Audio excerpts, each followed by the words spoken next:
की हिफाजत और बोर्ड को बदउनवानी से पाक रखने के अहद के दरमियान वजाहत मिर्जा ने कहा कि वक्फ बोर्ड से रेवेन्यू हासिल करके अक़लियती तबके पर खर्च करना हमारी तरजीहात में शामिल है।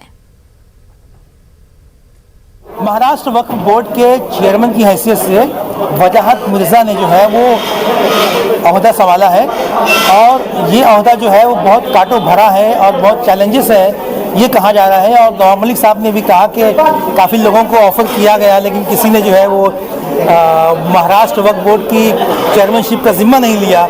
आखिरकार ये ताज जो है आपने पहन लिया, तो कितना बड़ा चैलेंज आपको लगता है? देखिए, वक्फ बोर्ड का चेयरमैन बनना कोई शक नहीं कि चैलेंज है, लेकिन इस चैलेंज को हम पूरी ईमानदारी से निभाएंगे। आपने सही कहा कि वक्फ बोर्ड में जो पहली बार ऐसा हुआ है कि पिछले 22 साल में वक्फ बोर्ड में 10 मेंबर काम कर रहे हैं और सीईओ फुल टाइम काम कर रहा है और वक्फ बोर्ड की प्रॉपर्टी के जरिए रेवेन्यू जनरेट किया जाए और ये रेवेन्यू माइनॉरिटी कम्युनिटी के भलाई के लिए किस तरह से इस्तेमाल किया जा सकता है, ये हमारे बोर्ड की प्रायोरिटी है और इस डायरेक्शन में हम कई कदम उठा रहे हैं।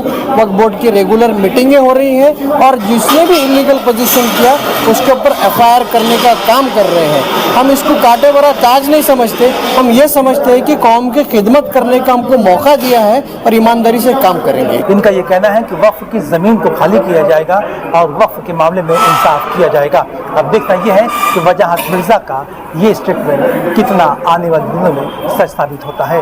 मोहिउद्दीन, न्यूज़ 18।